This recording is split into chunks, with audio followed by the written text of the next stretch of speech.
hire competent marketing directors to manage these campaigns in-house? Number one reason, the math. At over $500 per vehicle retail, giving a vendor half of that money to provide this service simply does not pay off. You're better off hiring your own employee to do it. Number two, service. In-house employees serving your dealership versus a $45,000 a year analyst handling 72 or 84 different dealers, including competitors in your market. Which one is going to provide your dealership with better service? Three, speed to market. At a time when incentives for the month are revealed on the third day, the in-house staff can create search engine advertising focused on incentives and have them live within 30 minutes. First to market will often determine the first to capture the most market share at a given incentive point. And this is something I personally experienced. Number four, return on investment. In-house talent will continuously seek and find sources of revenue and profit for the dealer. The vendor staff will seek and find sources of revenue and profit for guess who? The vendor, as it should be, because that's what they're employing. Number five, motivation. The person managing your daily campaigns, your digital marketing campaign activity, has their motivation built in before they ever spend the first dollar that you've allocated for that campaign. Employees of the dealership are motivated to serve the dealer. Vendor employees are motivated to serve the vendor that employs them. Again, as it should be. Six, technology. Vendors use multiple dealer account management software, systems such as Marin software, which I have personally used in order to leverage and extend the productivity of employees at the vendor level so that they can serve multiple dealers.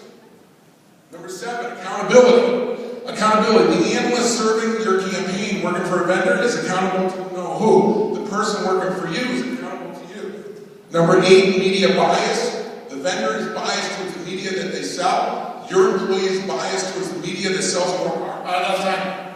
That's time. All right, Ralph Paglia. Now we're going to go back to Jamie for a 2-minute rebuttal on why your digital marketing should be outsourced.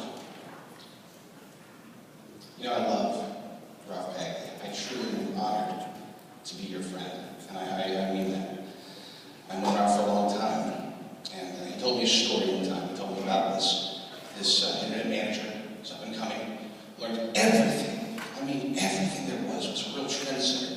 Took the dealership from here, I don't even know what, through the roof, okay?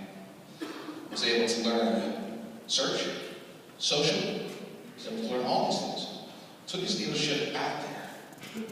The dealership spent money to get this person who's learned all these things. This person was Ralph Paglia. He took courtesy to the moon. Agreed? But he had to leave. And that's kind of what we're stuck with in our industry. You know, the best talent, the brightest talent out there, it's hard to keep them down at the dealership. Sometimes you need to embrace them from a vendor perspective. Now, in an ideal world, you can get a Ralph, you can get a Larry, you can get a John Sherry, Kevin Fry. You can find these people and eliminate everything that you're doing. But there's a caveat. What if they get sick? What if they move on? You know, what if they go to a competitor? All that is gone. Now, I'm not going to say that vendors are the answer to everything. Again, I cannot stress this enough. You have to control your marketing. You have to control your marketing. But by selecting the right vendors to take care of those things that, quite frankly, I don't want to call it keys to the castle, that's kind of what it is. To take care of search, to watch Google, Facebook, Bing, Craigslist, Yelp. There's so many things out there.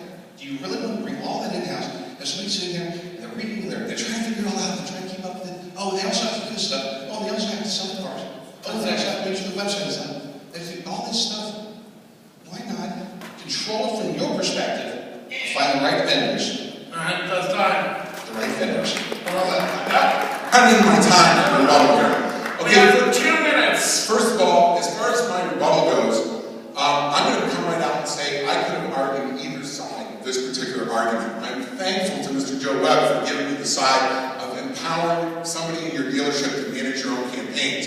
As far as the individual talent goes, every month I visit a dealer somewhere and I train somebody to do what I did at Courtesy Chevrolet. Most recently, I trained a dealer in Albuquerque. Their sales are up 40% this year. Their advertising cost is down for vehicle retail. Why? Because when you do it yourself, when you do it in-house, you avail yourselves of technology that the vendor is not even going to give you access to. The middleware software that we use to manage multiple accounts does not provide you with the full capabilities that somebody like Google AdWords does. So it's not just a question of talent. It's not just a question of, do you want to own and manage your own brand? It is a question of having access to the very best technology and not limiting your dealership to what that vendor is serving and selling today. I don't disagree with using vendors for what they're appropriate to be used for.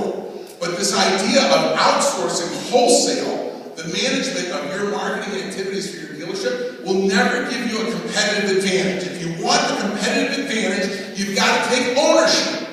And you need to empower somebody working in your organization to call the shots and manage those campaigns and access the technology that's available at the lowest possible cost.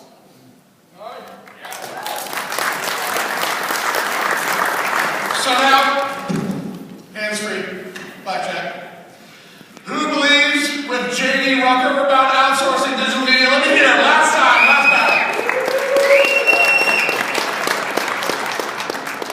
Who sides with Ralph Paglia in-house?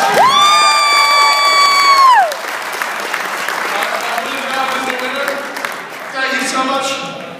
Once again, my name is Joe, and let's hear it up for Charlie. He was sitting in the wings. He said, I'll handle the timing, and he was right there whispering.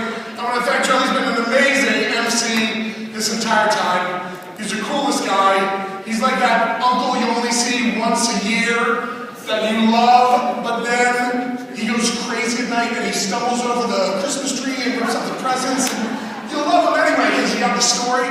Let's hear it for Charlie.